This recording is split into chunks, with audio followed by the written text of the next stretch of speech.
Je pense qu'on n'est pas assez nombreux, donc on attend un petit peu encore et on commence. Vous pouvez déjà trouver le TP sur votre drive, donc si vous le TP.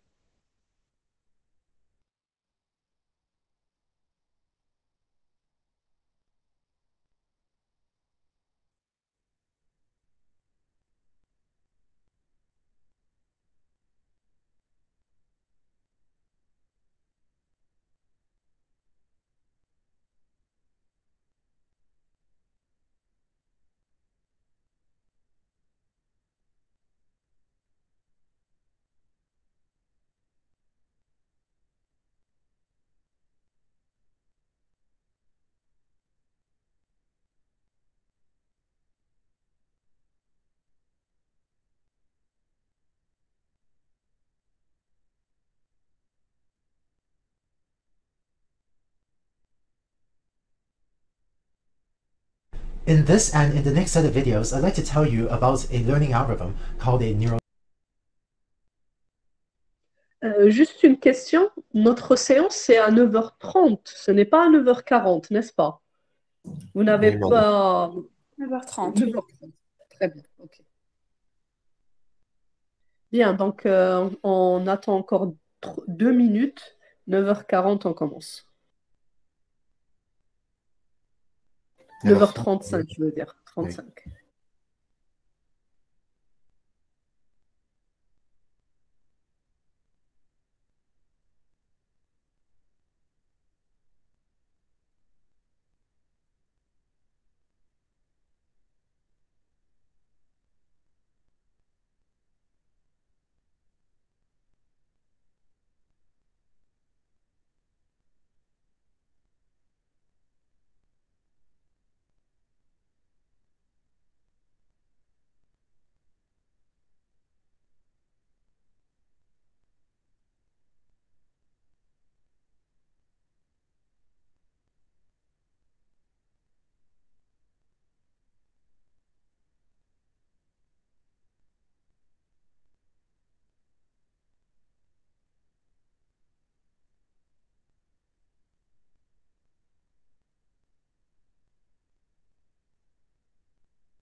Bien, commençons notre TP. Et je commence par partager mon écran. Une petite seconde.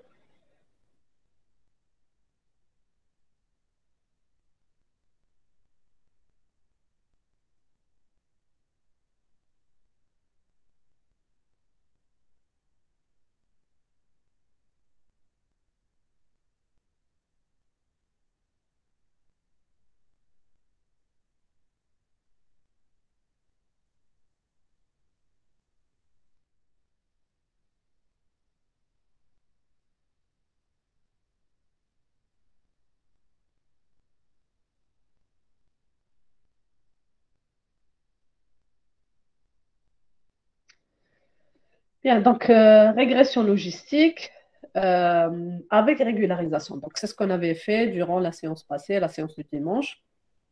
On avait parlé de l'intérêt de rajouter de la régularisation. On avait parlé du surapprentissage, overfitting, du sous-apprentissage, underfitting.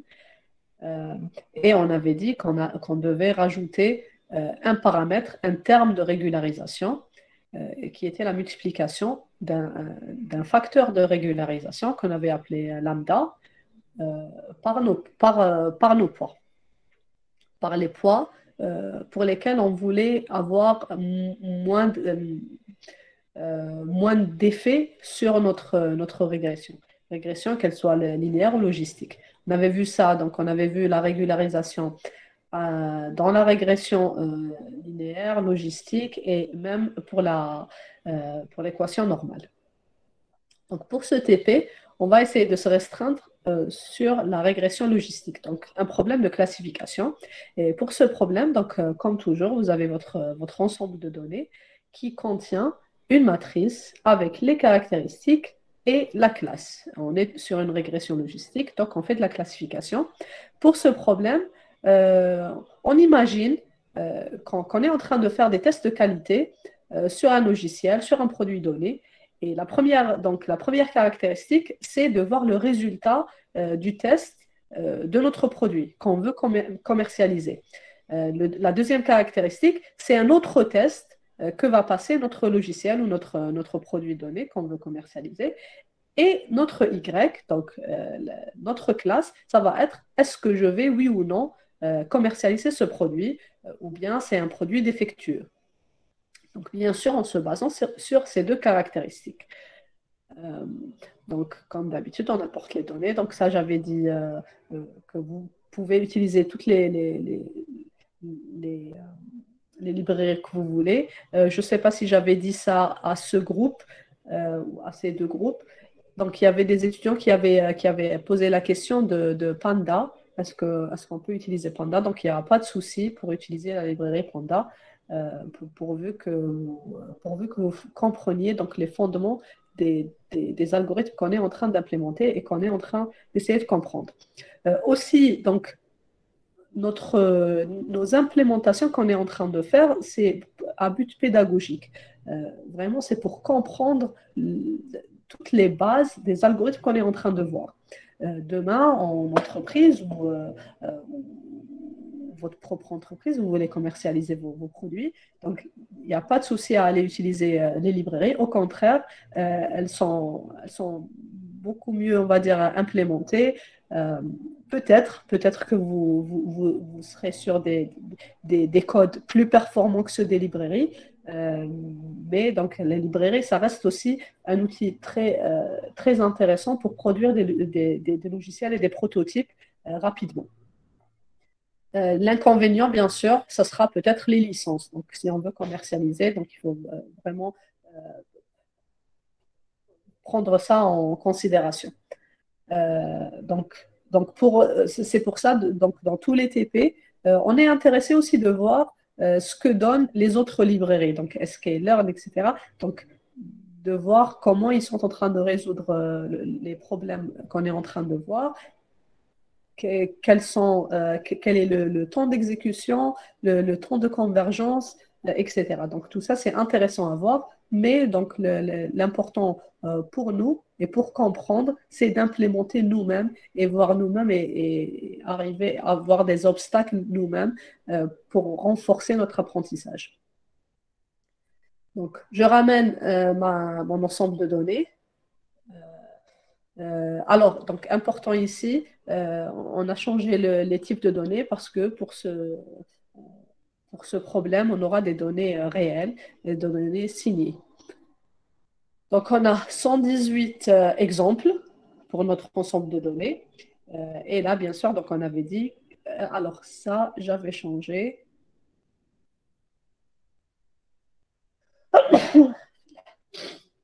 Représente le premier test.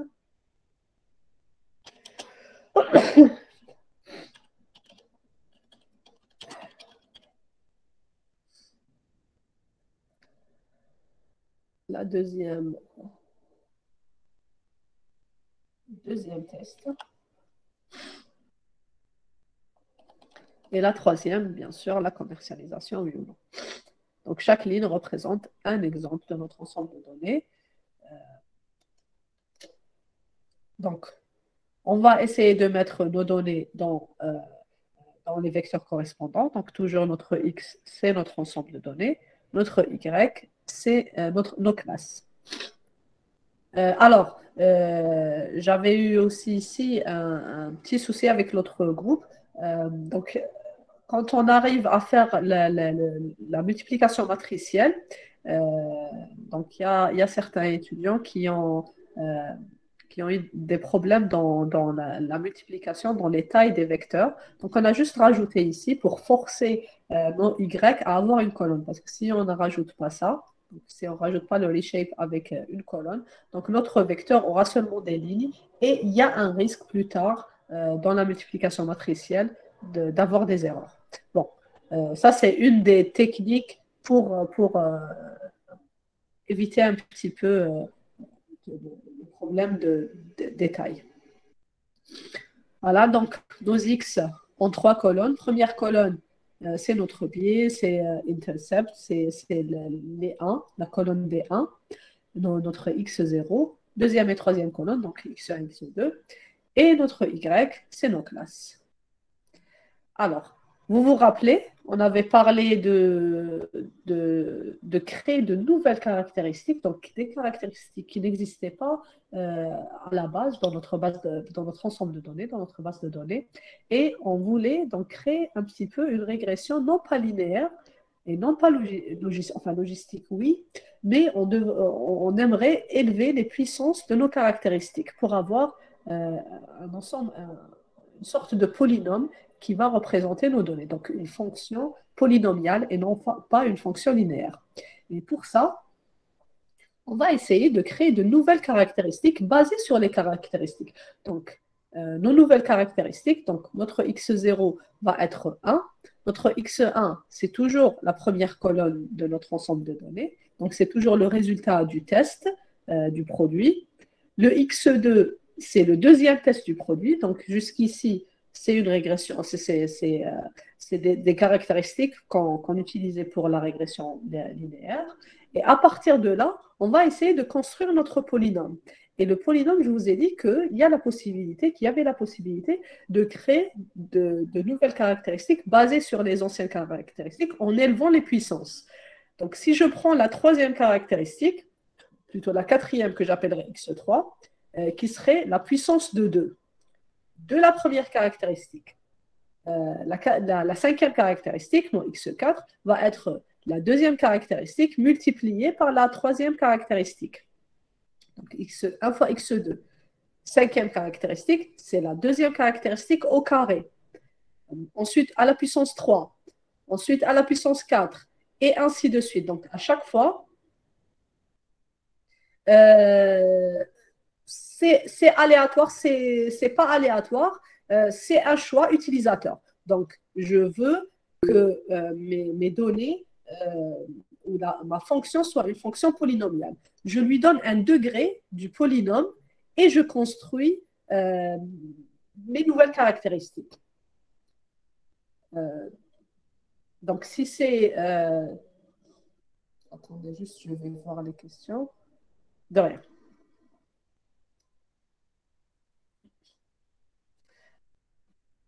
Donc, du moment que ici, donc, notre choix s'est porté sur le degré 6, donc un polynôme de degré 6. Vous pouvez changer ça donc, dans votre implémentation, mettre un 5, mettre un 3, un 2, un 8, un 10. Donc, autant de degrés que vous voulez. Et plus le degré augmente, plus vos caractéristiques vont augmenter. Et là, moi, je vous propose une méthode de construction de nouvelles caractéristiques. Mais bien sûr, vous pouvez changer ça et avoir votre propre polynôme. Peut-être que vous aurez des degrés qui sont liés beaucoup plus à la deuxième caractéristique qu'à la première caractéristique, ou inversement. Donc, c'est un choix utilisateur. Donc, pour un polynôme de degré 6 et à 2 variables, nous aurons 28 caractéristiques. Bien sûr, la première caractéristique, ça va être B1, et donc le reste va être à la puissance 1, à la puissance 2, à la puissance 3, jusqu'à la puissance 6, plus donc, les 1, donc le x0. Donc, dans ce type de polynôme, donc un polynôme à degré 6, nous aurons 28 caractéristiques. Alors, ma question, ça va être comment on a trouvé ces 28 caractéristiques. Et la méthode, elle est là. Donc, je prends la première caractéristique. Ensuite, je prends la première caractéristique à la puissance 2 avec la deuxième caractéristique. Ensuite, je diminue le degré de la première caractéristique pour augmenter le degré de la deuxième caractéristique. et ainsi de suite, jusqu'à arriver à la dernière caractéristique, qui est la 28e caractéristique. Donc ça, je vous laisse un petit peu de temps pour y réfléchir. Vous pouvez le trouver, je le sais.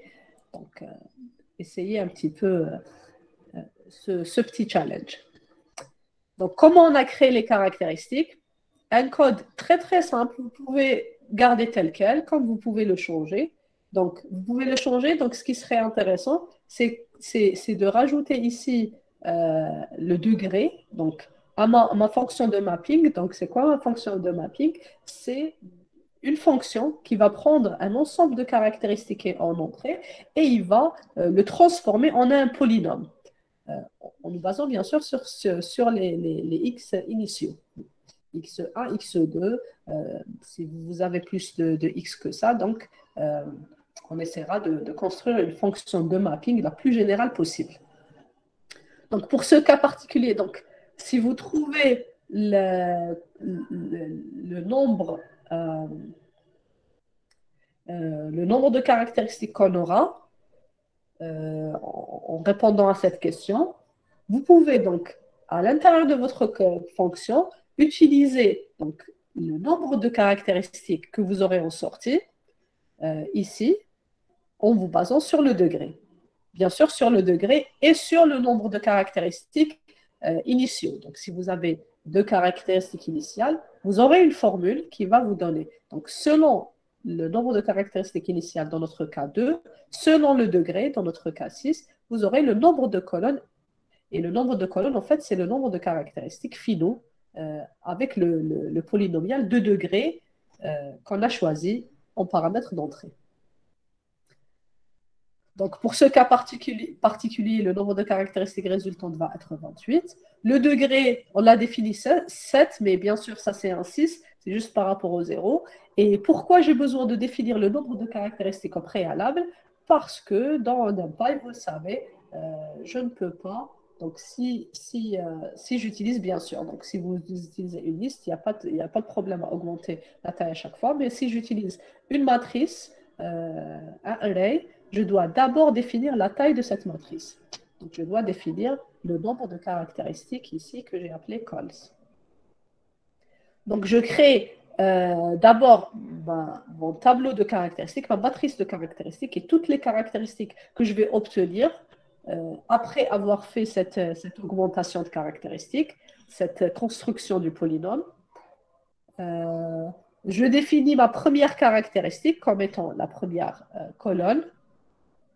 Ma deuxième caractéristique comme étant la deuxième colonne, en fait la colonne d'indice 2. Donc c'est la troisième colonne dans ma matrice de caractéristiques initiales. Où x1, c'est le test 1 de mon produit, x2, c'est le test 2 de mon produit.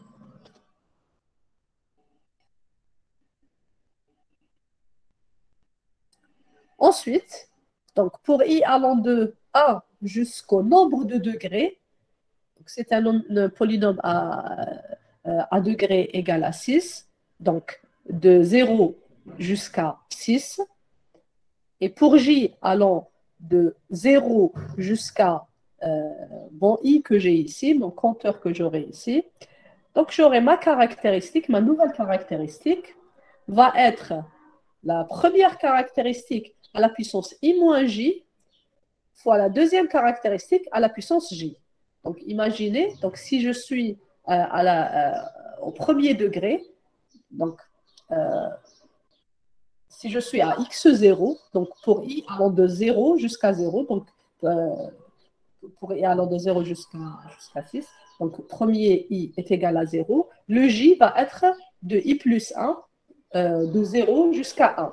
Et bien sûr, la fonction for, on va toujours enlever la dernière valeur. Donc, pour i allant de...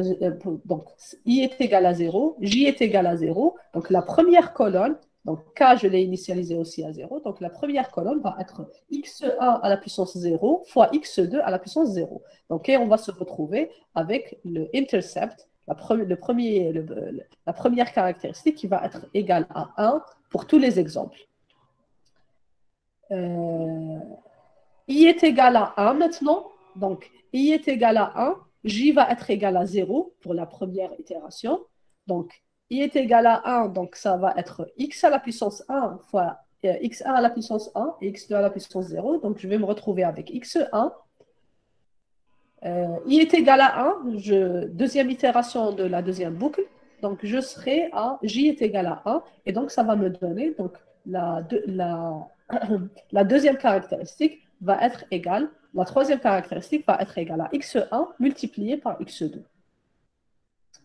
Et on s'arrête et on avance vers, pas x1 multiplié par x2, mais plutôt, donc on a i moins j. Donc, lorsque j est égal à 1, i est égal à 1, donc j'aurai i moins j qui est égal à 0, donc x1 est à la puissance 0. Donc, j'enlève mon x1, et donc, la troisième caractéristique va être tout simplement x2.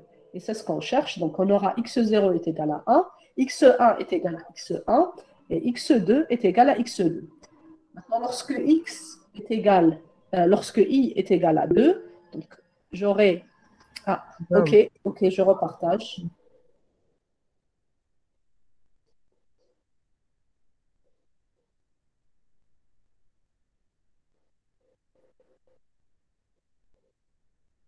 C'est visible?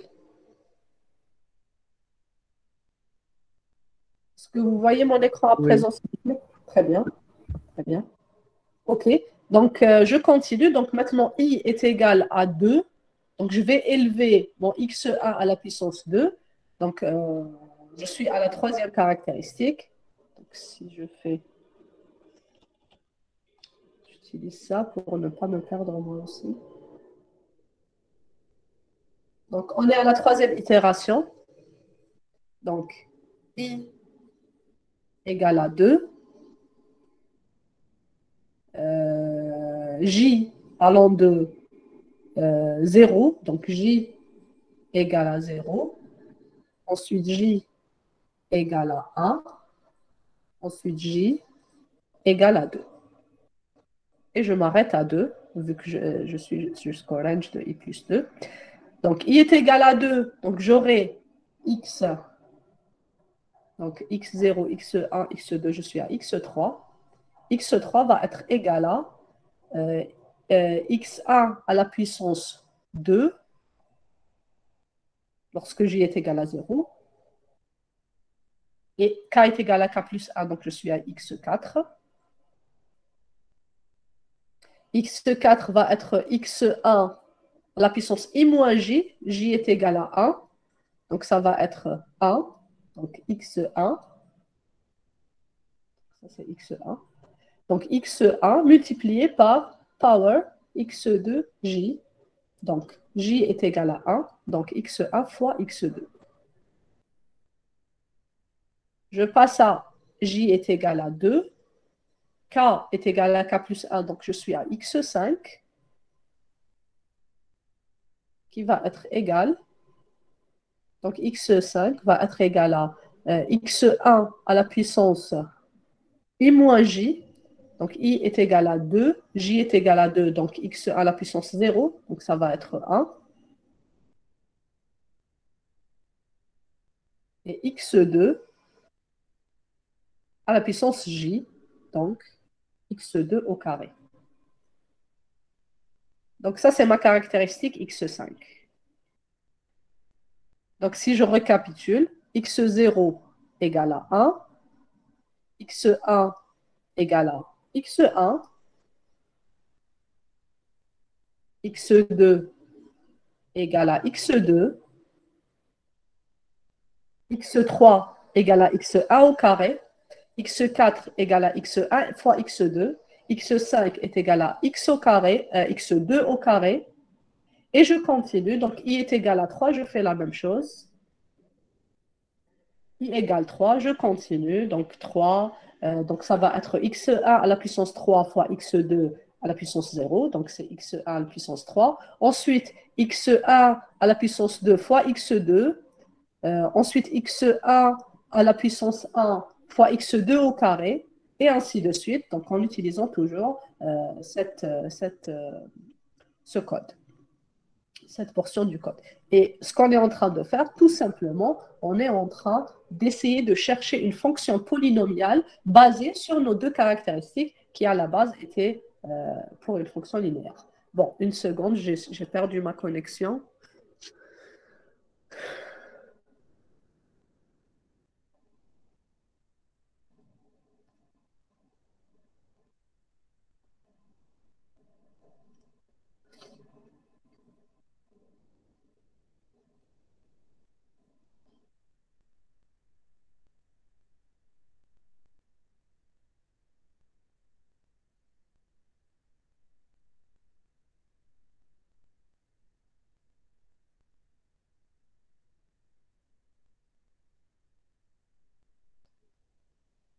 Donc, pour terminer, donc à la fin de la construction euh, de notre polynôme, on aura, donc, comme je l'avais dit, 28 caractéristiques, 28 nouvelles caractéristiques, y compris notre caractéristique x0 qui est égale à 1. Est-ce qu'il y a des questions jusqu'ici, s'il vous plaît, pour qu'on avance? Pas de questions jusque-là? Ça va?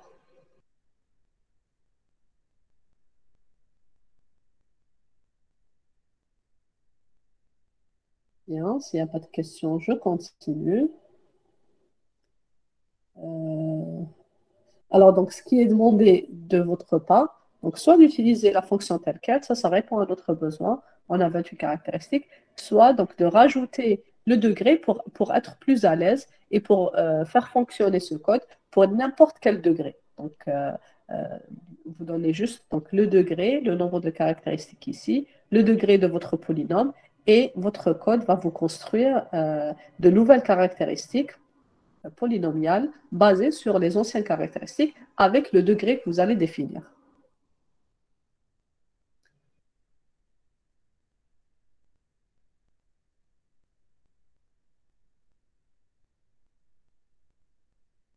Pour le reste, donc on va garder tout pareil.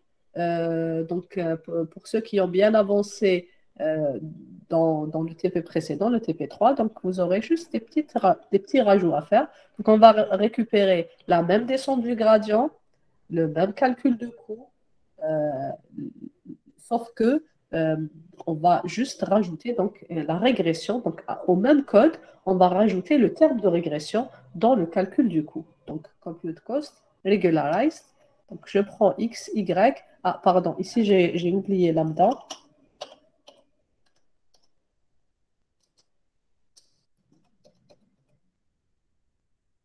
Alors, j'ai rajouté un A ici. Donc, lambda, euh, c'est un mot réservé. J'imagine que ça va vous mettre les valeurs originales de lambda. Donc, je préfère utiliser un nouveau terme pour éviter l'ambiguïté des, des valeurs prédéfinies. Donc, vous rajoutez votre lambda, vous appliquez la formule que vous connaissez, donc θj au carré. Donc, c'est lambda fois la somme des θj au carré, qu'on va rajouter à chaque fois à notre coût pour essayer de pénaliser nos caractéristiques, bien sûr. Donc, on pénalise nos caractéristiques en pénalisant plus les poids de notre modèle, les paramètres de notre modèle. Bien sûr, en fonction de la descente du gradient. Donc ça, je pense que ça n'a pas changé depuis la régression. Donc on a toujours le même algorithme. On a vu que c'était exactement la même dérivée. Euh, euh, bon, pour la régression linéaire, bien sûr qu'on va juste un petit peu mettre à jour par rapport au paramètre lambda. On a les fonctions à nos paramètres. Alors, c'est θ 0 et θ 1. Maintenant, on a beaucoup plus de paramètres et on a beaucoup plus de caractéristiques. On vient de créer de nouvelles caractéristiques. Donc, là, on va essayer d'adapter notre code pour qu'il réponde aux besoins de la régression multivariée. Régression régularisée et multivariée. On calcule le coût initial. Donc, tout ça, j'ai juste gardé les mêmes cellules que les TP précédents. Vu qu'on est en train de faire presque la même chose, on rajoute juste des petits points à chaque fois. Donc, bien sûr, donc je définis le paramètre de régression pour mon terme de régression et j'appelle la descente du gradient avec mes paramètres et bien sûr mon terme de régression, mon terme de régularisation, pardon, mon taux d'apprentissage et le nombre d'itérations. Vous avez vu ici que tout ça, ça va changer avec votre propre implémentation. Donc ça, c'est juste une première réflexion. Ensuite, vous allez essayer d'adapter ça à notre problème et à faire marcher votre code. Une autre petite seconde, ma connexion est perdue.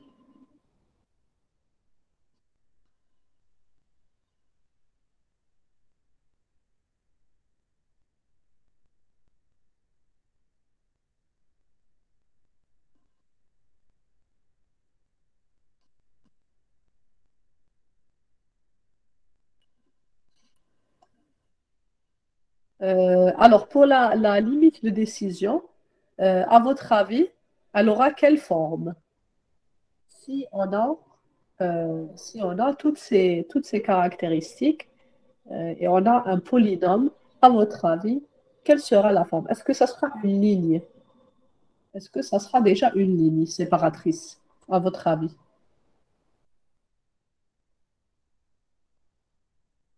Donc, j'ai créé de nouvelles caractéristiques basées sur les anciennes caractéristiques, élevées à la puissance jusqu'à la puissance 6 pour chaque caractéristique, et je vais essayer de dessiner une limite de décision, une decision boundary, qui va me séparer les exemples positifs des exemples négatifs. Donc, d'habitude, on a ça, des exemples positifs, des exemples négatifs. Si je suis en train d'utiliser un polynôme, à votre avis, quelle sera la forme de ma fonction hypothèse? Est-ce que ça va être une ligne? Alors que non, non. Ah, ça sera quoi à votre avis si ce n'est pas une ligne? Je suis à la puissance jusqu'à x6. x1 à la puissance 6 plus x1 à la puissance 5 fois x2 plus x1 à la puissance 4 fois x2 au carré, etc. Jusqu'à x2 à la puissance 6. Et bien sûr, là aussi, donc j'ai des puissances. Vous imaginez un petit peu la fonction qu'on pourrait avoir? Donc, si je vous donne ces données,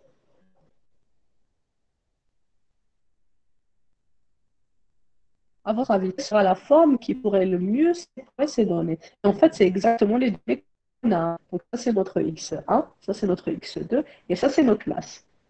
Accepter, non accepter. Alors, qu'est-ce qu'on a mis? Pour accepter, accepter pour commercialisation, et le X, non accepté pour commercialisation. Donc, quelle sera la forme de la fonction qui va mieux ne séparer ces données, à votre avis? Si je veux dessiner quelque chose qui sépare les positifs et les données négatives, qu'est-ce que je pourrais dessiner? Un triangle, une ligne, qu'est-ce que je pourrais dessiner? Comment? Ovale, bien, ovale. Effectivement, donc on aurait quelque chose comme ceci. Et justement, c'est basé sur notre polynôme. Notre polynôme, fonction que je peux donner avec un polynôme, donc ça va être quelque chose d'un peu ovale. Et vous avez tout à fait raison. Donc, si je reviens sur mes les paramètres que je vais utiliser vont me permettre de donner quelque chose d'un peu ovale, quelque chose qui ressemble un petit peu à un cercle. Et on verra donc qu'est-ce qui se passe si j'utilise un surapprentissage et ce qui se passe aussi si j'utilise un sous-apprentissage. Et tout ça, vous allez le découvrir justement en implémentant et en changeant la valeur de lambda. Alors, lorsque votre lambda, il y a des coupures, est-ce que tout le monde ressent des coupures sur le son? J'ai des coupures. Oui, madame. Ah, désolé. Bah, c'est ma connexion. Une seconde, je vais essayer de changer vers le clavier. Et vous me dites si c'est mieux. Hein. J'essaie de faire ça.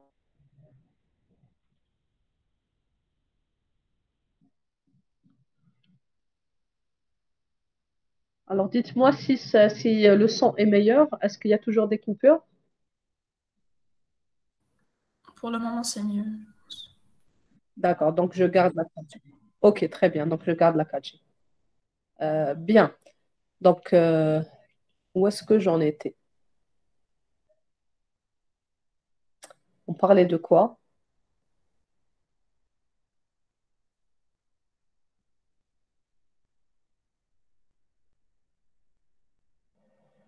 Bien, donc très bien. Très bien. Donc on parlait de la séparation des données et on avait dit que maintenant, comme on a un polynôme, la fonction qui va représenter au mieux nos données et qui va séparer beaucoup plus nos données ne va pas être une fonction linéaire, donc ça ne sera pas une ligne, mais ça sera une forme qui représente un polynôme. Ah, ce que je disais aussi, c'est donc justement la forme de la limite de décision va dépendre fortement de notre facteur de régularisation, de notre terme de régularisation. Notre facteur de régularisation qu'on avait appelé lambda peut avoir plusieurs valeurs. Donc ici, à votre avis, on aura le cas de sous-apprentissage et le cas de surapprentissage. Si j'utilise une ligne ou une forme quelconque sur mes données, je peux tomber sur un sous-apprentissage. Je peux aussi tomber sur un surapprentissage. Lorsque je compterai beaucoup plus sur mes caractéristiques. Lorsque la valeur que je donne à mes caractéristiques contrôle totalement la construction de ma limite de décision.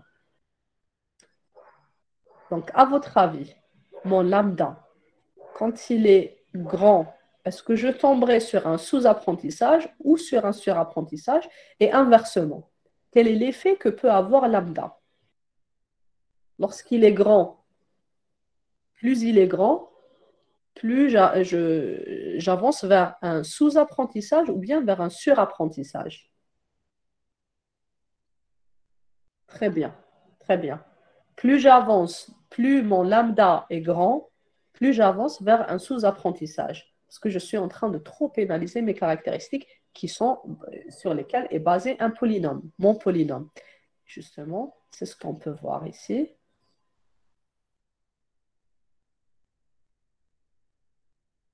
Donc, lorsque j'augmente mon lambda, vous devriez avoir quelque chose comme ceci. Et vous voyez que mes données ne sont pas bien séparées. Et si mon lambda est... Oui? D'accord.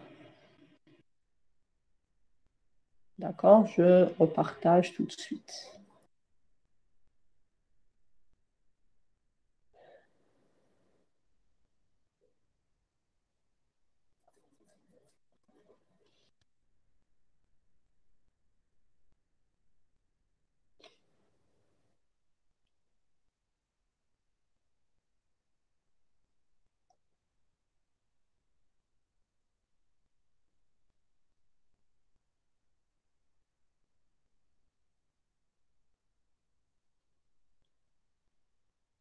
Donc justement, vous êtes invité à aller modifier la valeur de votre lambda et voir l'effet que ça a sur cette régression spécialement, sur notre problème de régression.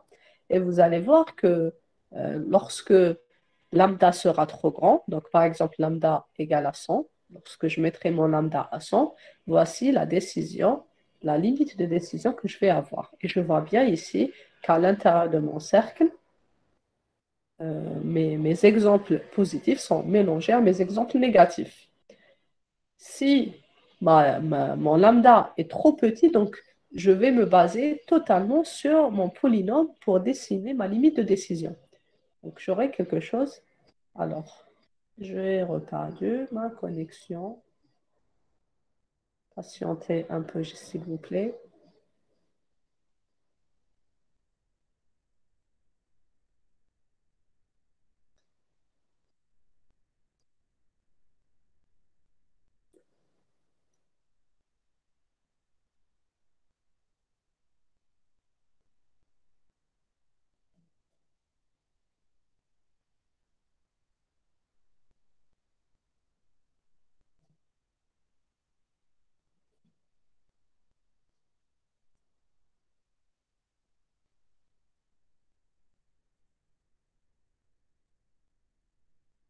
Donc on était là. Donc je disais que plus j'augmente mon lambda, moins je donne de la valeur à mon polynôme. Et donc, plus je tomberai sur un sous-apprentissage où je ne pourrai pas différencier mes classes positives des classes négatives. Plus mon lambda est petit, plus je retomberai sur une régression normale sans régularisation. Donc, lorsque lambda est 0, donc je vais tomber exactement, normalement, vous devriez tomber exactement sur le résultat que vous auriez eu si vous avez utilisé le code de la semaine passée. Donc, la semaine passée, on avait utilisé une régression sans aucune régularisation. Donc, normalement, si vous implémentez bien le code de cette semaine, donc ce que vous allez devoir avoir, c'est le même résultat que celui de la semaine passée pour les nouvelles données. Donc, si le code de régression que vous avez implémenté durant le TP précédent est appliqué, est exécuté sur les données de ce TP, vous devriez tomber sur quelque chose qui ressemblerait à ceci. Et lorsqu'on va rajouter, donc changer la valeur de notre lambda, donc rajouter de la régularisation, on va beaucoup plus se rapprocher de ce schéma où plus j'augmente, moins je pourrai séparer mes données. Ça d'une part. Une, une régression convenable et une régularisation convenable devraient vous donner une décision qui ressemble à ceci. Donc, mes exemples positifs à l'intérieur et mes exemples négatifs à l'extérieur. Et là, en fait, ça, on peut l'avoir avec lambda est égal à 1 et je vous encourage vivement à essayer plusieurs. Donc, après avoir implémenté votre régression avec régularisation, vous l'aurez essayé avec lambda est égal à 1, essayez-le avec d'autres lambda, d'autres valeurs de lambda et regardez, observez la différence avec donc quand est-ce que j'ai un surapprentissage et quand est-ce que j'ai un sous-apprentissage.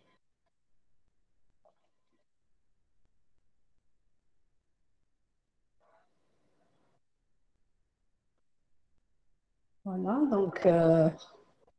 donc c'est pour ça ici qu'on a juste changé un petit peu l'appellation. Donc on avait dit draw line, maintenant c'est draw circle. En fait, ce n'est pas vraiment un cercle, c'est juste une forme qui va répondre exactement à vos paramètres de θ0 jusqu'à θ28, ou plutôt θ27, et donc relatif à vos caractéristiques élevées à une puissance polynomiale.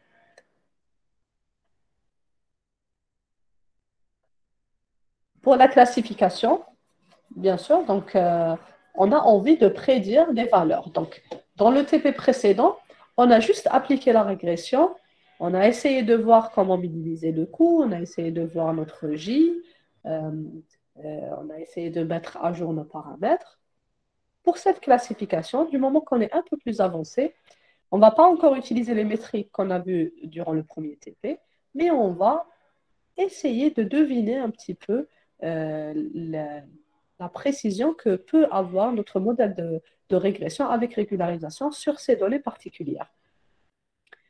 Et pour avoir la précision, j'ai besoin des vraies classes. Donc, je donne tout mon ensemble de données. Ici, pareil, donc on attend un petit peu.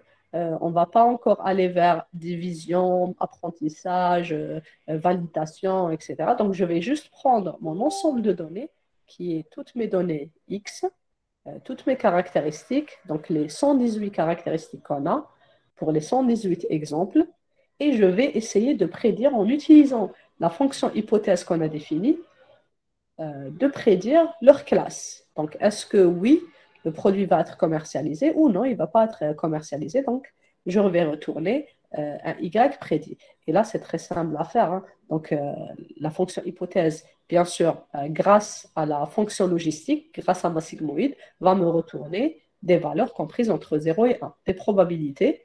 Donc, à ces probabilités, je choisis un seuil et je vais dire supérieur au seuil, mon produit est accepté, donc classe 1, inférieur à seuil, mon produit n'est pas accepté. Et je peux utiliser le seuil est égal à 0,5, l'exemple le plus simple.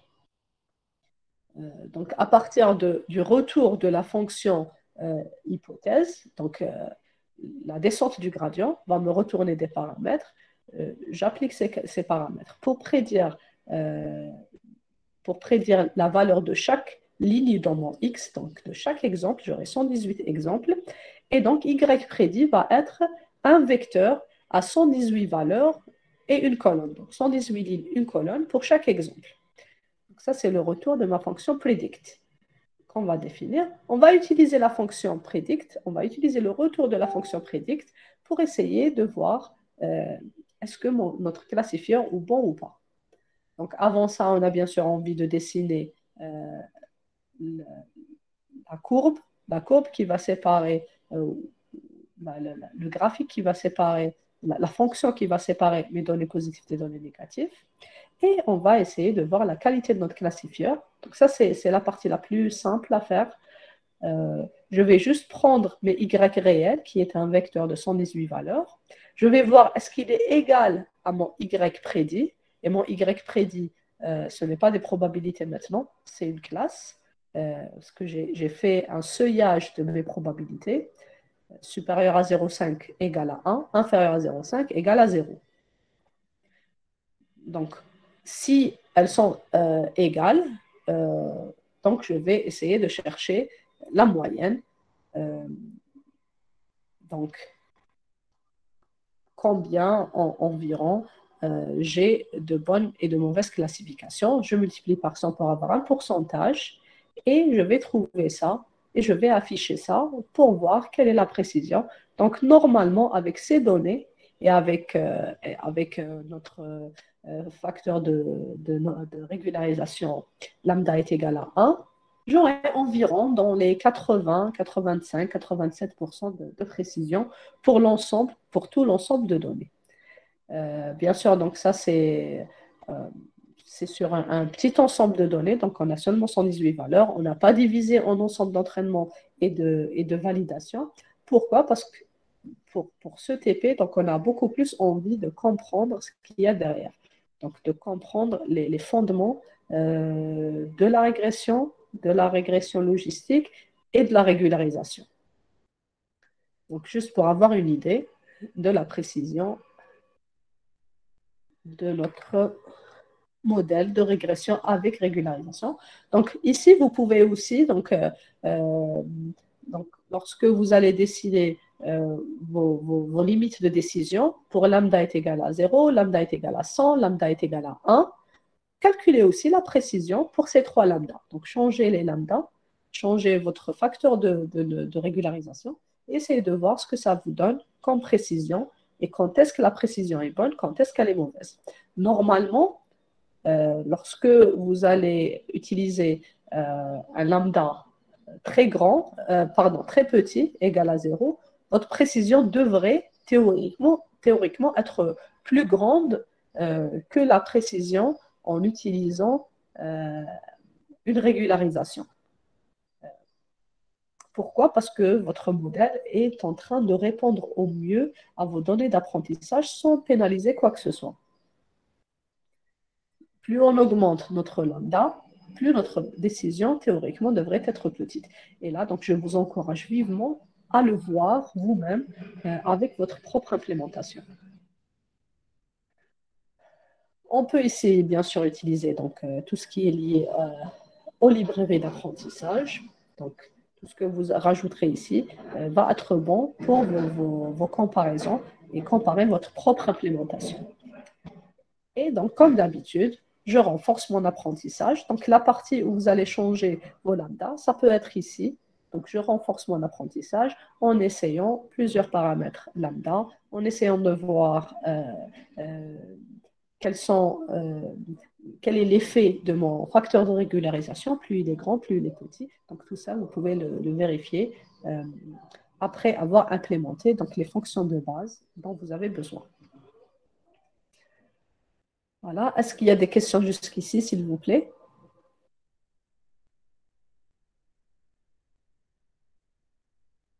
Y a-t-il des questions, s'il vous plaît? Pas de questions?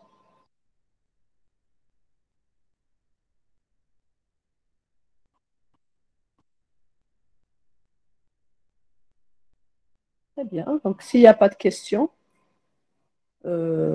alors j'ai trouvé que c'était intéressant avec l'autre groupe d'essayer d'implémenter ensemble et d'essayer de résoudre ensemble durant notre séance donc le TP. Donc là, je vous demande, jusqu'ici, donc on a fait la fonction de mapping. Euh, bon, ça, je préfère vous le laisser chez vous. Donc ça, essayez de réfléchir à ça, à tête reposée. Et vous allez, donc, pour la réponse, vous allez mettre votre réponse ici, ou bien dans le PDF, pour ceux qui sont en train de préparer des rapports. C'est très bien. Donc, vous pouvez mettre votre réponse dans votre rapport de TP. Donc, ce que je voudrais faire, ça serait peut-être commencer ici. Bon, ça, c'était une réponse d'un autre groupe. Donc, on commence par définir la fonction logistique, qui est notre sigmoïde.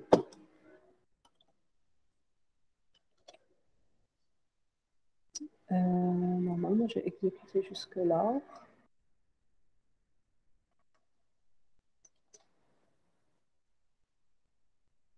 Et la descente du gradient, donc fonction logistique, ça c'est bon. Le calcul du coût. Donc ça j'avais effacé. Alors, à votre avis, comment je vais calculer le coût? Quel sera? Donc, vous pouvez proposer vos implémentations, vos lignes de code sur le chat. Je reprends et on essaie de faire ça ensemble. Et même pour vous, donc ça va vous réduire le temps de labeur chez vous, donc tout seul. Connaissez profiter de cette séance. Alors, calculer le coût avec régression. Comment je peux calculer le coût avec régression? Donc, je reviens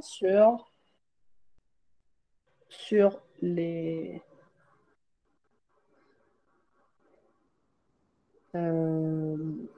alors, sur apprentissage, régularisation. Je reviens sur le coût de la régression logistique avec régularisation.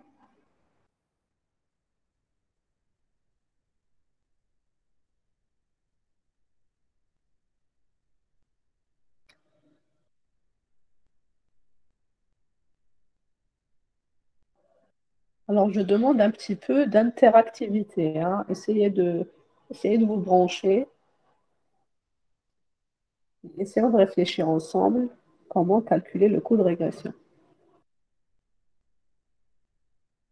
Je rappelle, donc pour le coût, la dérivée du coût, pas encore.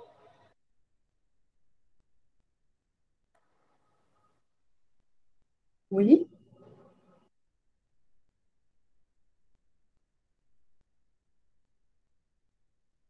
bien sûr, bien sûr. Alors, j'enlève mon écran.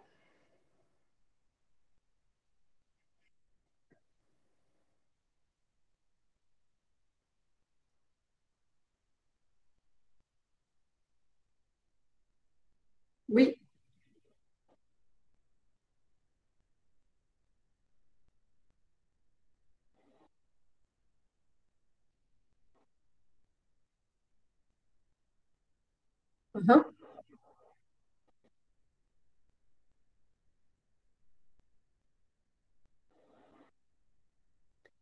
C'est très bien, très bien. C'est tout, c'est ce qui est demandé. Oui.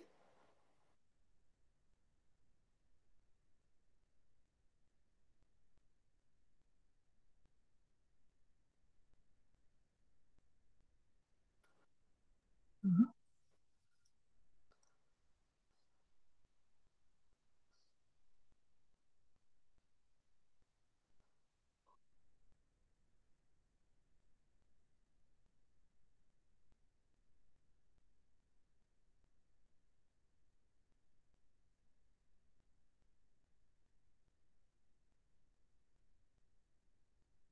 Très bien.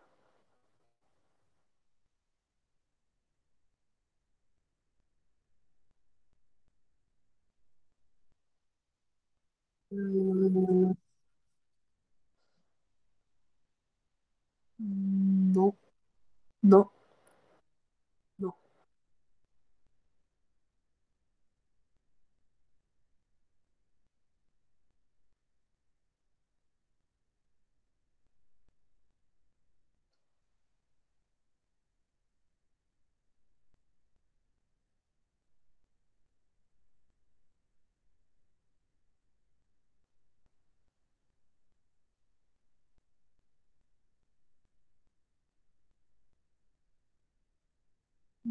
Non, c'est pas moi.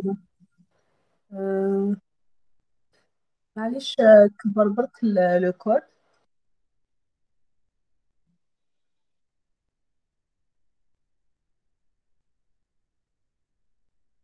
Ok. Mhm. C'est bon.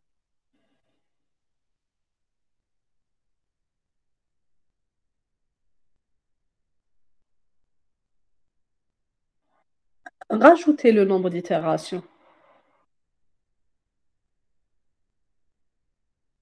زد لها زد. زد. Voilà. عاود نضربي.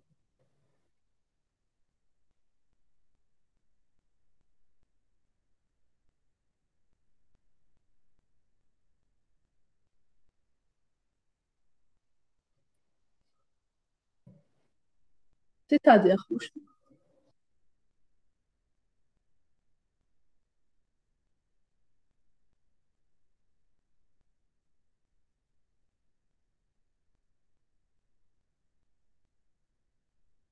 normalement, Alpha, il est par défaut.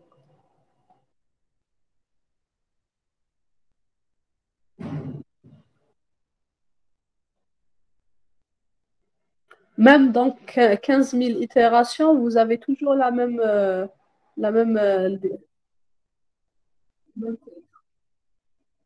d'accord.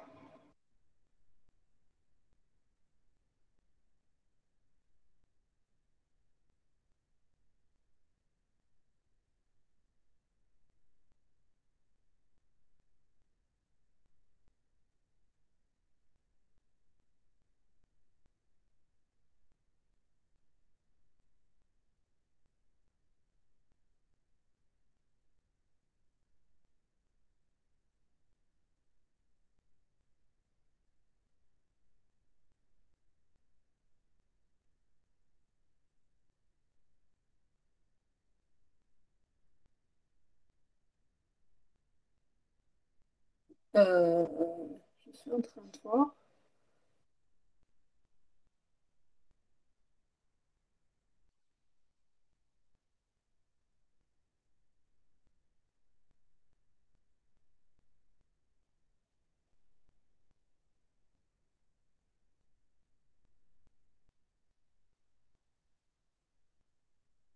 La taille تاعتي la taille تاعتي اللي رجعها لك scalar. C'est trois valeurs. T, affichez le T تاعك.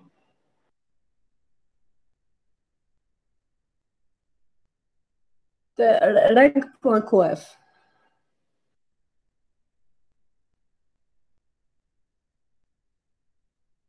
حطه في سيلي لوحده. حطه في سيلي لوحده. On va juste voir rank.coef.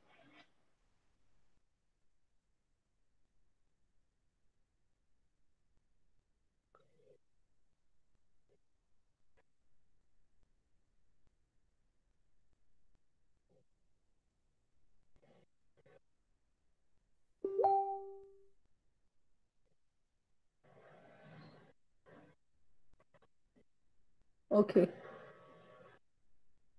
ولي فالور نتاوعك انت اللي لقيتهم افيك لي تيتا اللي لقيتهم بالالغوريثم تاعك.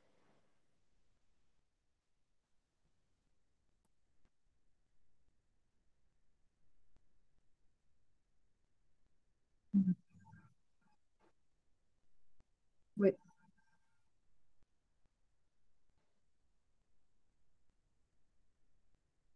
مم.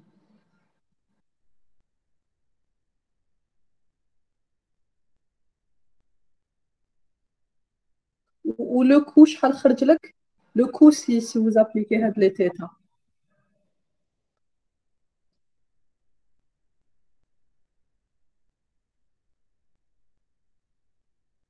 لو كو بهاد لي تيتا بلي تيتا تاع سكيلر اي لي كو بلي تيتا تاعك. داكور. وبلي تيتا تاعك شحال خرج لك لو كو؟ اوكي. Est-ce qu'il y a un autre étudiant qui a eu le même problème? Scaler donne une mauvaise limite de décision.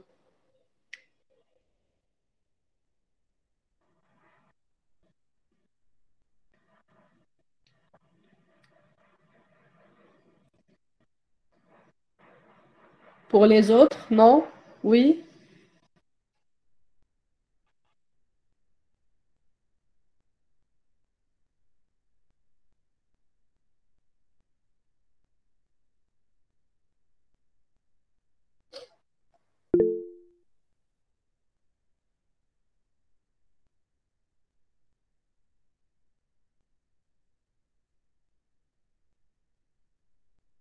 'Ibrahim, il y a votre camarade Ali qui vous dit il faut remplacer θ 0 dans sklearn, θ 0 égale à reg.intercept.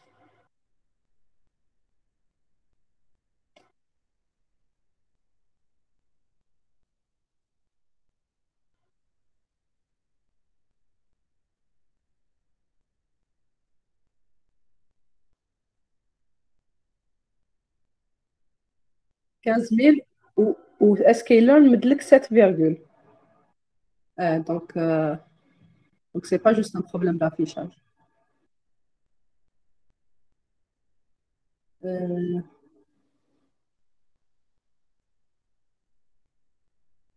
d'accord. Il faut essayer donc عاود le code تاع sklearn. Solver max iteration. Alors, x euh, θ 0. Donc, selon l'avis de Ali, vous devez, donc, votre x, l'itmdo point fit, max Je peux iteration, enlever point normalement fit. la colonne des 1. C'est la colonne des 1, le intercept. Donc, Oui, donc حنايا on le donne à la scikit-learn normalement. voilà. On ne la donne pas à scikit-learn. On donne juste les caractéristiques x1, x2. Où on dit à scikit-learn, il faut rajouter l'intercept.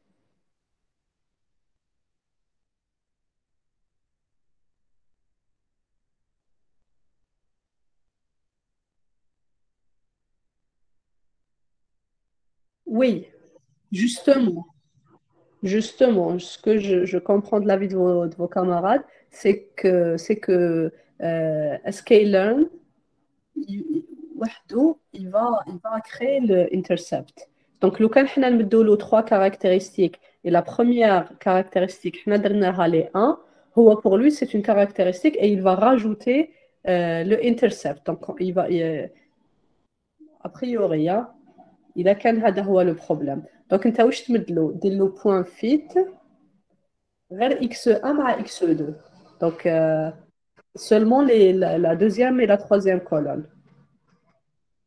Donc, voilà, comme Kenza vient d'écrire. Donc, toutes les lignes, x de toutes les lignes, de la première colonne jusqu'à la fin. 2 points, virgule, 1, 2 points. Voilà. Après, θ 0, 0 égale à reg.intercept. Bon, لهنايا واش دير؟ Theta 0 معليش دير له reg.intercept تما.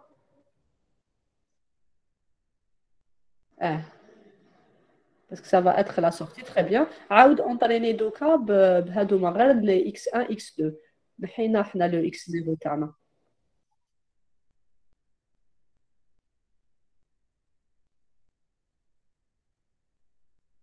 انت عندك زوج برك على باز وهو il va se charger de θ 0. هذا كومونتير θ 0 0 كومونتير.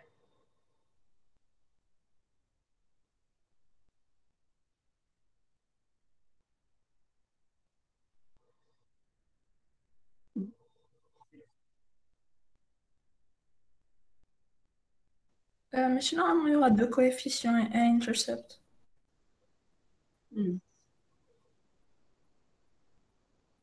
Donc il était en train de ramener un mauvais paramètre.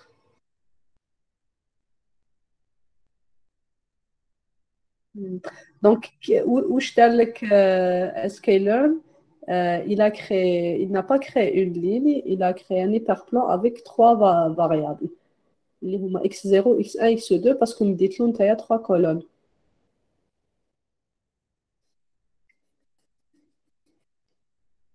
Très bien.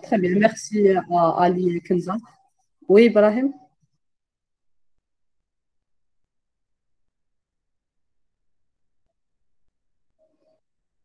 Linear regression. Eh, logistic regression, هذه.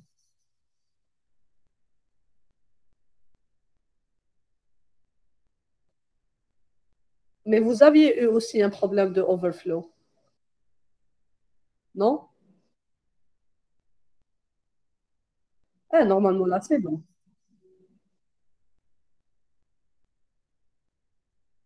Mhm. D'accord. Vous n'avez pas eu un problème de overflow. ولي نشوفوا le coût نتاعك كيفاش حسبته. La dérivée du coût, le gradient descent.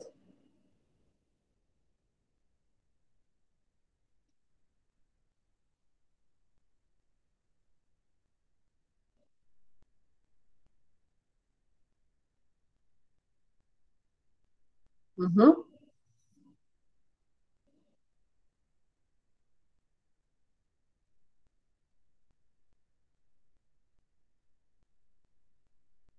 Très bien, très bien. Donc, Hada, c'est ce qu'on était en train de voir le TP précédent.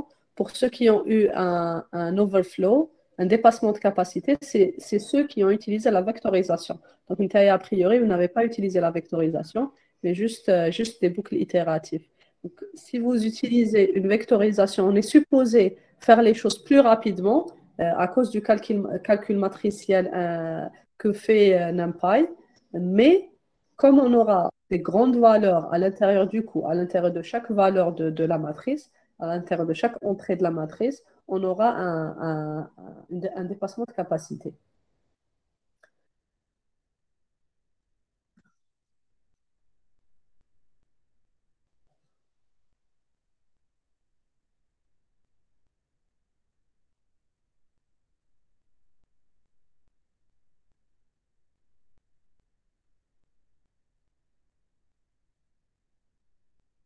Hmm.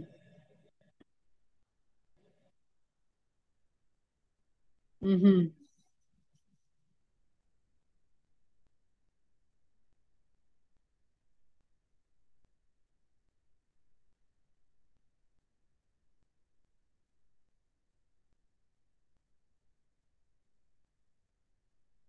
Jupiter يدورها. Hmm.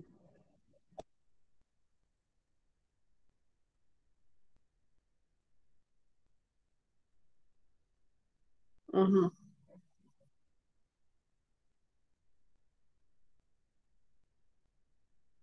Hmm. Parce que les données, on les a pas emportées en tant que int.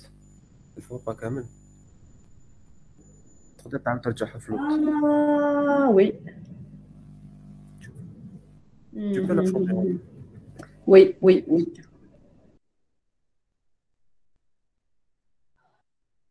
Effectivement. Très bien.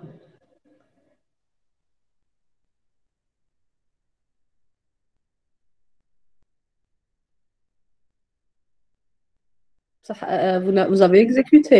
Les amis, il faut exécuter tout ce qui précède. Il y a des choses qui sont liées. Ah,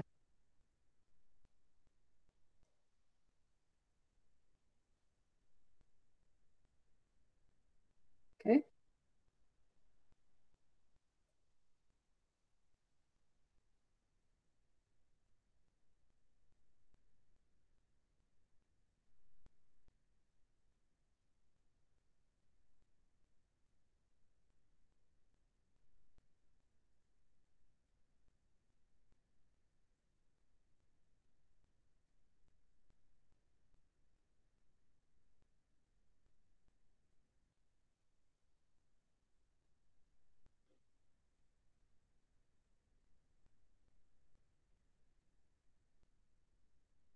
Mhm.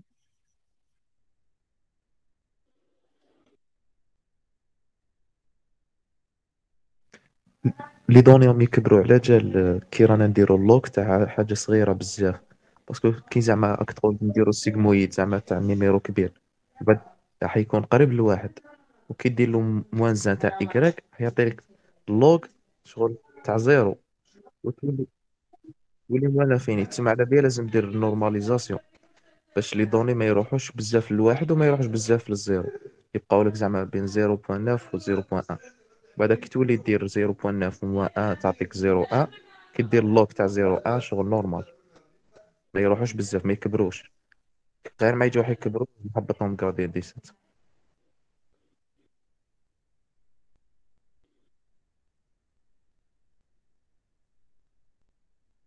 انا نورماليزاسيون ساعدتني باش نحيت هذا البروبليم تاع الاوفر.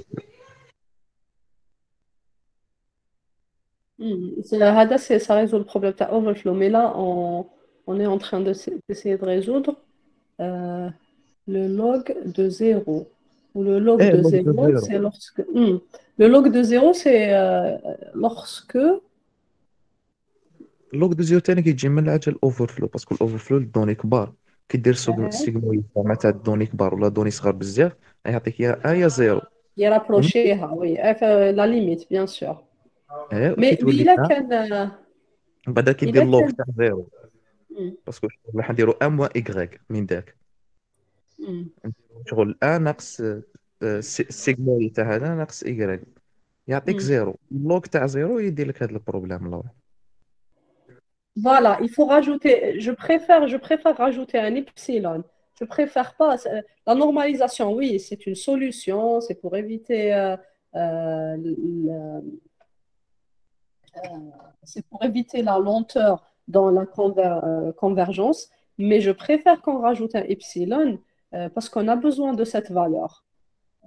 On a besoin parce qu'il a qu'un la valeur هذه نتاع la sigmoïde. Euh, voilà, il a qu'un la valeur de la sigmoïde. راهي presque égale 1. Lorsque y est égal à 1, راهي presque égal à 0. C'est-à-dire que normalement, on doit garder l'erreur qui est une erreur soit trop petite, soit trop grande. Et on a besoin de ça. On a besoin parce que c'est ce qui va nous permettre de calculer le vrai coût par rapport à cet état. La normalisation, là, elle est trop radicale. On est en train de perdre notre algorithme. Donc voilà, soit rajouter le epsilon hadaya et essayer de voir si ça donne, soit donc Ahmed nous propose np.clip array 1 exponentielle 7, 1 moins 1 exponentielle 7. Qu'est-ce que vous êtes en train de faire avec ça, Ahmed?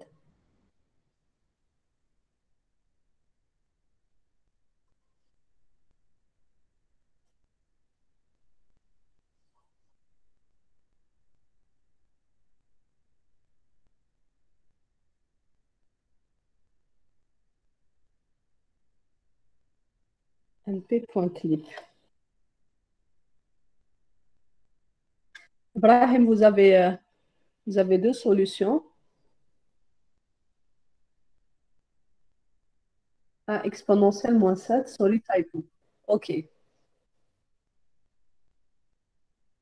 Voilà, rajouter une petite valeur. هذا باش le logarithme يخرج le logarithme نتاع une petite valeur et non pas le logarithme نتاع 0. Et on a besoin de garder ces valeurs.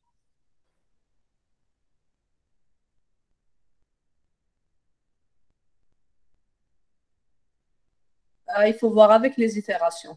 Pour تسمى راك ديفرجيت لهنا.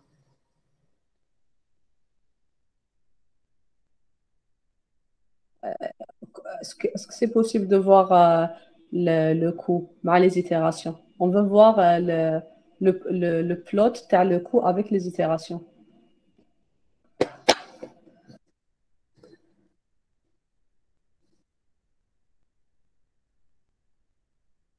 نشوفوا وراه لو كو تاعك بارابور aux itérations. Est-ce que le coût راهو يحبط مع les itérations ولا راهو يطلع؟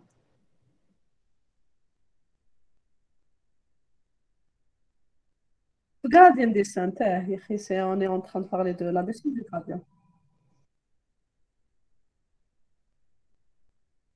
Oui, Ahmed, donc, clip the data between, oui, donc, avoir ce qu'il y a à l'intérieur du log entre 1 exponentielle moins 7 et 1 moins exponentielle moins 7. Donc, petite valeur, oui, ça revient un petit peu à rajouter un epsilon.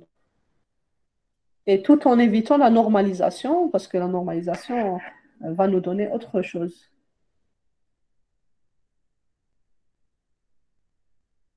OK. 1,0,0 1,14 أو يطلع يحبط يطلع يحبط. essaye de بلوتيهم دير برك بلوت من تحت رانج كيلكو شوز.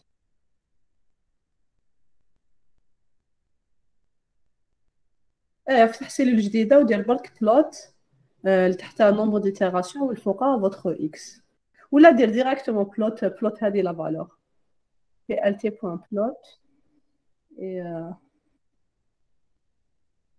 في ال تي بوان بلوت ومد لها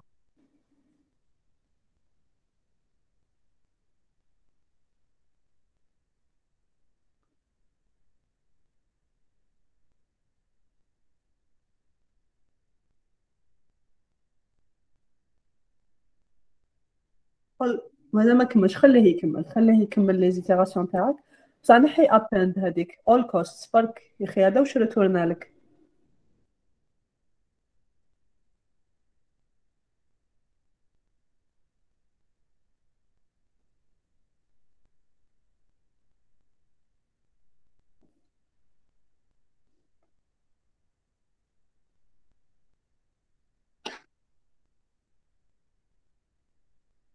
allez-y allez-y.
Oui, je suis d'accord. Les prints, ça prend beaucoup de temps. Hein. نحي les prints تاعك.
Ah, ça va, ça, c'est logique. Très bien, normalement, ça va.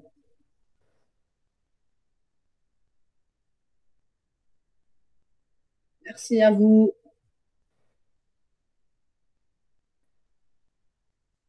D'autres questions, d'autres remarques? On a encore 5 minutes.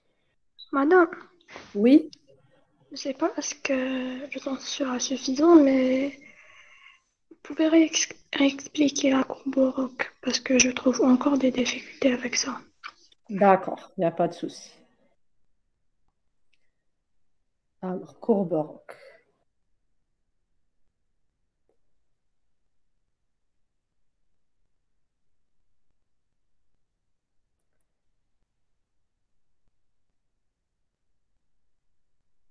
Ce qu'on sait dans un classifieur, c'est que le classifieur, maintenant, on a pris un peu de recul et on sait qu'un classifieur va nous retourner des probabilités.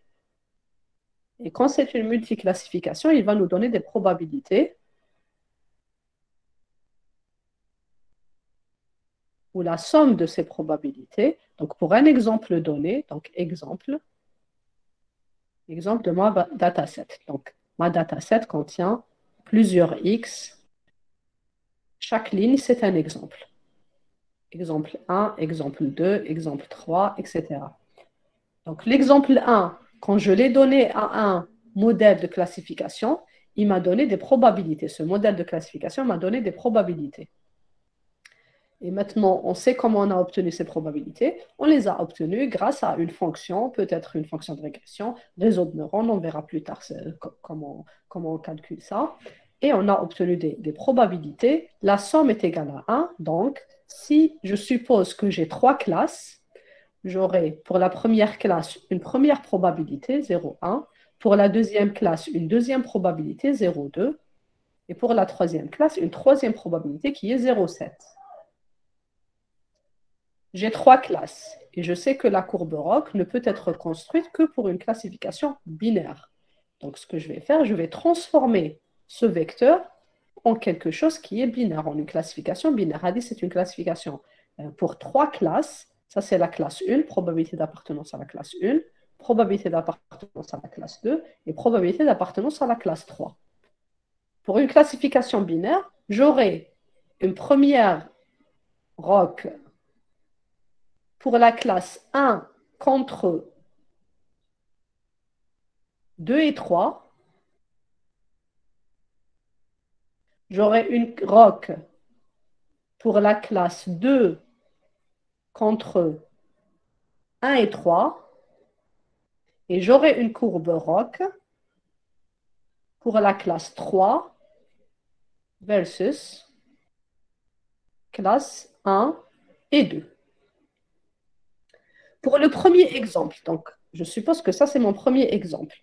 Mon premier exemple, lorsque je l'ai donné à mon modèle de classification m'a donné ce vecteur. Ce vecteur, je vais le transformer pour la première classe, pour la deuxième classe et pour la troisième classe. Pour la première classe, je vais prendre la probabilité d'appartenance à la première classe contre toutes les autres. Donc, j'aurai 0,1 et 0,9. Pour le même exemple, je vais mettre la classe 2 contre les autres. Donc, ça, c'est ma classe 2. Donc, je prendrai la deuxième classe, qui est la classe positive. Je vais supposer que 2, c'est la classe positive, et le reste, c'est la classe négative. Donc, ça va être 0,8.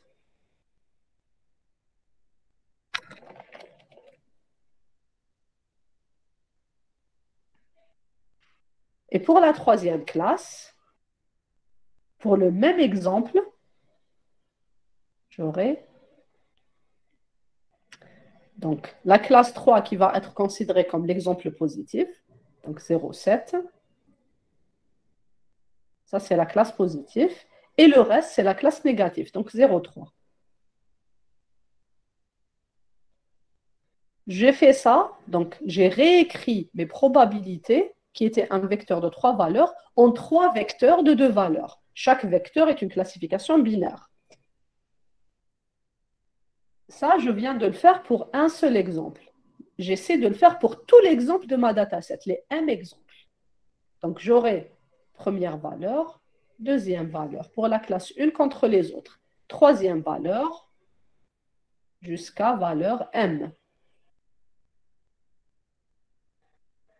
Pour la première classe, je fais ça pour la deuxième classe.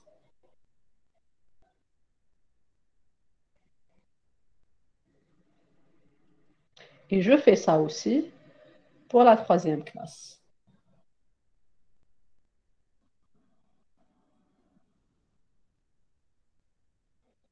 Donc, ce que j'aurai M vecteurs qui représentent une probabilité de probabilité pour chaque exemple. Donc, M exemple, chaque exemple m'a donné une probabilité pour la classe positive et pour la classe négative. Donc, toujours, la première valeur, c'est la classe positive. La deuxième valeur, c'est la classe négative. Positif, négatif.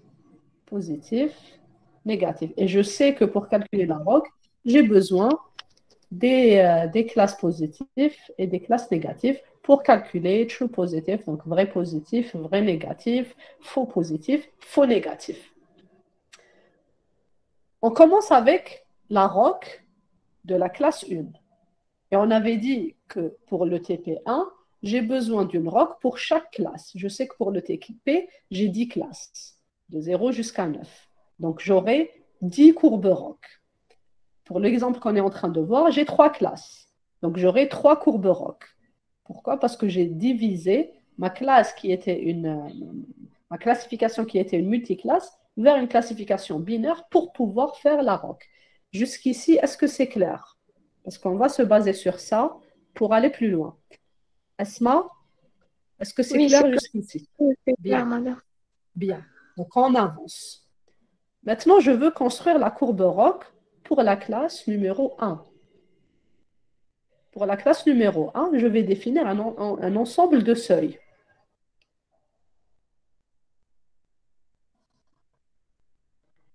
L'ensemble de seuils va aller de 0 jusqu'à 1. Donc ça, c'est les seuils. Et ça, c'est la classe.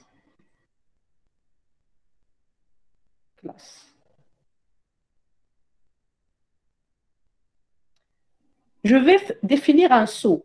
Je vais dire que je vais sauter par 0,2. Donc 0, 0,2, 0,4,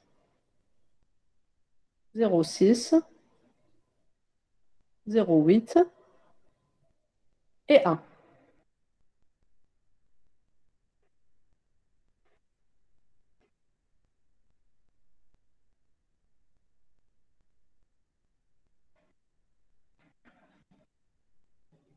Je vais aller prendre le premier seuil et je vais dire si la probabilité d'appartenance à la classe positive est supérieure à ce seuil, alors cet exemple va être considéré comme exemple positif. Donc, je vais aller voir. Mon premier seuil, c'est le seuil 0. Et en fait, lorsque j'ai le seuil 0, tous les exemples de ma dataset vont être considérés comme des exemples positifs. Donc, en fait, ce que j'aurai ici, alors, j'ai défini l'ensemble des seuils. Maintenant, je vais définir l'ensemble des exemples, les M exemples. Donc, ça, c'est pour l'exemple 1, ça, c'est pour l'exemple 2, l'exemple 3, jusqu'à l'exemple M, parce que j'ai M exemples. Et je veux calculer les taux, true positive, true negative, etc., pour chaque exemple, enfin, pour tous les exemples. Pour le premier exemple, je vais aller prendre mon seuil et je vais dire, est-ce que la probabilité d'appartenance à la classe 1 est supérieure à seuil? Je vais trouver que c'est oui, supérieur à seuil. Donc, cet objet appartient à la classe 1. Ensuite, le seuil est égal à 0,2. Est-ce que 0,1 est supérieur à 0,2? Non, donc c'est la classe 0. Et pour tout le reste, ça va être la classe 0.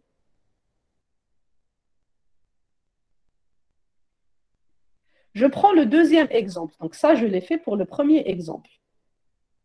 J'ai dit que c'était la classe 1. Deuxième exemple, on va supposer que j'avais une probabilité de 0,5 ici et 0,5 ici. Ça, c'est exemple numéro 2. Donc, je vais aller revenir toujours. Donc, exemple 2 est là. Je vais aller toujours revenir sur mon tableau des seuils. Je vais aller vérifier si la probabilité d'appartenir à la classe 1. Je sais que la probabilité d'appartenance à la classe 1, c'est toujours la première valeur. Toujours. Donc, je prends la première valeur. Oui.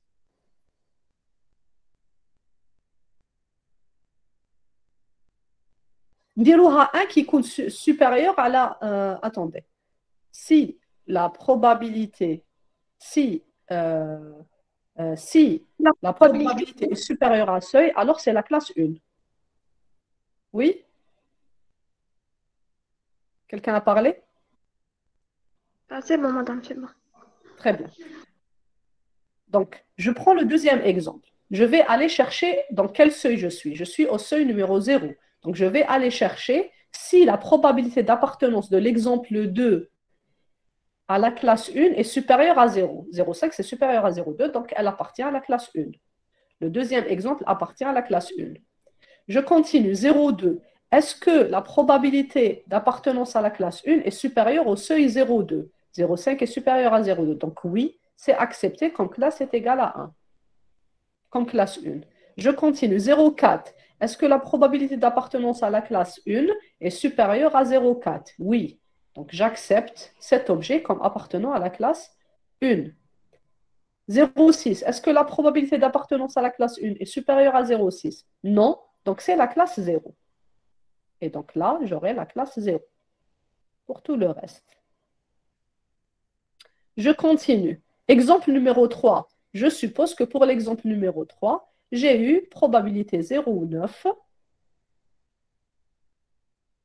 et probabilité 0,1. Donc la probabilité d'appartenance à la classe 1 est égale à 0,9. Donc je continue avec l'exemple numéro 3.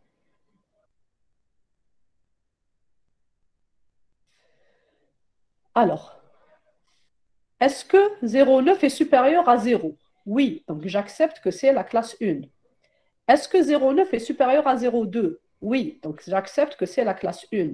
Est-ce que 0,9 est supérieur à 0,4? Oui, donc c'est la classe 1. Est-ce que 0,9 est supérieur à 0,6? Oui, donc c'est la classe 1. Est-ce que 0,9 est supérieur à 0,8? Oui, donc c'est la classe 1. Est-ce que 0,9 est supérieur ou égal à 1? Non, donc c'est la classe 0. Je suppose que pour le quatrième exemple, j'ai ici une probabilité de 1 et une probabilité de 0. Donc, exemple 4.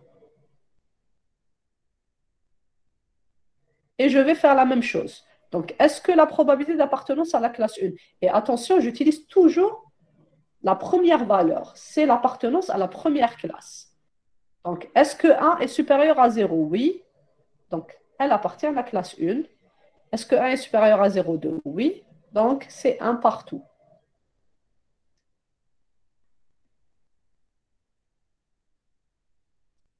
Voilà, j'ai défini pour l'exemple 4. Je refais ça jusqu'à l'exemple M. Jusqu'à l'exemple M. Et j'aurai pareil des probabilités et je vais construire mes valeurs de sortie. Donc, qu'est-ce que j'aurai? J'aurai pour le premier seuil des résultats, pour le deuxième seuil des résultats, troisième seuil des résultats, quatrième, jusqu'au dernier seuil, qui est le sixième seuil. Ces résultats, qu'est-ce que je vais en faire? Je vais appliquer les métriques. Je vais voir la classe réelle de l'objet numéro 1, la classe réelle de l'objet numéro 2, la classe réelle de l'objet numéro 3, jusqu'à la classe réelle de l'objet numéro m. Et je vais voir, est-ce que c'est un true positif? Donc, je construis ma matrice. Vrai positif, vrai négatif, faux positif, faux négatif. Donc, je ne me rappelle pas, hein, donc true positif, true négatif, ou vrai positif, vrai négatif, et faux positif, faux négatif. Faux positif, faux négatif. Et là, donc, les valeurs prédites contre les valeurs réelles. Bien sûr, comment je trouve ça? Je vais calculer combien de classes ont été prédites classe 1 et elles sont réellement classe 1.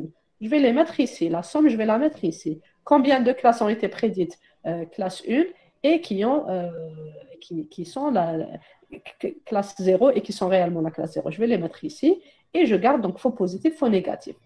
J'ai construit ça. Maintenant, je vais construire ma courbe ROC. Donc, j'aurai une précision, un taux de faux positif. Donc, le taux de faux positif, je ne me rappelle pas ce qu'il y a dans la courbe ROC. Hein. Donc, les lignes et les colonnes. Donc, ça, vous allez le trouver. Donc, j'aurai une valeur ici. Et donc, pour le taux de faux positif, donc pour le taux de faux positif ici, j'aurai la valeur de sensibilité, je crois, là. Et ça, c'est pour un seuil donné. C'est pour le premier seuil. Donc, j'ai construit ça pour juste le premier seuil, donc juste la première colonne. Je construis ça aussi pour la deuxième colonne. J'aurai une deuxième valeur. Donc, j'aurai peut-être la deuxième valeur qui est là. La même chose pour le troisième seuil. Donc, j'aurai quelque chose qui est ça. J'aurai une valeur qui sera un peu ici, et ainsi de suite. Donc là, il faut juste se rappeler de ce que j'ai dans l'axe des X et l'axe des Y. Donc, pour chaque valeur de seuil, j'aurai une sensibilité et un taux de faux positif, c'est ça. Taux de faux positif et une sensibilité que je vais dessiner sur ma courbe ROC.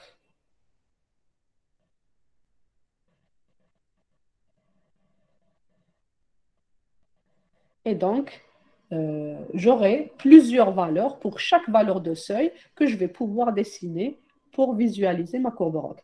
Bien sûr, ça, c'est la courbe ROC de la classe 1. Je fais une autre courbe ROC pour la classe 2 avec le même principe. Donc pour construire ce tableau, je vais utiliser la deuxième catégorisation, la deuxième transformation des probabilités pour la classe numéro 2. Et pour la classe 3, pareil, donc je vais utiliser ces valeurs. Donc ces valeurs pour construire ce tableau pour construire la matrice de confusion pour avoir les taux et les taux que je vais dessiner. Donc une matrice de confusion pour chaque seuil et des taux pour chaque seuil. Une sensibilité pour chaque seuil que je vais dessiner dans mon graphe, qui est le graphe de la courbe ROC. Est-ce que c'est clair? Oui, madame, c'est clair. Merci. Bon, je pense que c'est l'heure si vous avez d'autres questions, je vous propose soit de les poser durant la prochaine séance, soit de m'envoyer un email si c'est pressant. J'essaierai de répondre le plus tôt possible. Voilà, donc je vous remercie et je vous dis à la semaine prochaine, Inch'Allah. On essaiera de trouver un créneau vu que ça sera les rattrapages. Donc, avec Arilas et Kenza, on essaiera de trouver un bon créneau qui nous convient à tous. D'accord. S'il vous plaît, madame, online ou Oui. bien présentiel? Est-ce qu'il y a possibilité de le faire online? Ça ne sera pas possible en présentiel parce que je surveillerai le rattrapage, donc je ne serai pas disponible. Donc D'accord. j'imagine que... Et puis en présentiel, un autre jour, je ne sais pas si on pourra trouver une salle. Donc a priori, c'est mieux de faire à distanciel, a priori. D'accord. Merci, madame.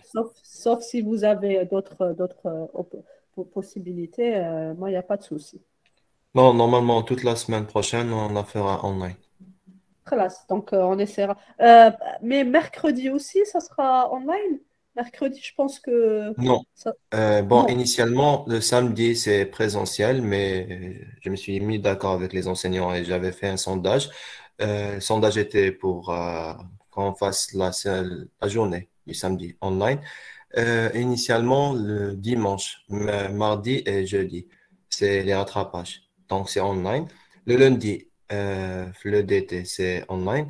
Donc, il reste que le mercredi. On aura 3 TP. Normalement, c'est en présentiel. En Mais présentiel. Donc, oui. oui. Mais normalement, il y a possibilité de les faire online. Moi, les TP, je préfère que ça soit présentiel. Je préfère. D'accord, madame. Après, donc, si les autres enseignants, si vous ne pouvez pas vous déplacer, si les autres enseignants sont en ligne, donc on le fera en ligne. Mais c'est toujours les TP, surtout les TP, enfin, pas surtout les TP, même le cours, il y a certaines explications que je préfère que ça soit présentiel. Mais bon, après, vous m'informez s'il y a tout sondage ou si ça arrange mieux que ça soit à distanciel, donc il n'y a pas de souci, on continuera à distanciel. Donc, vous m'informez. D'accord, madame. Merci. Merci à vous et on se voit la semaine prochaine, Inch'Allah. Inch'Allah. Merci, madame. Merci, madame. Merci, merci, merci à vous.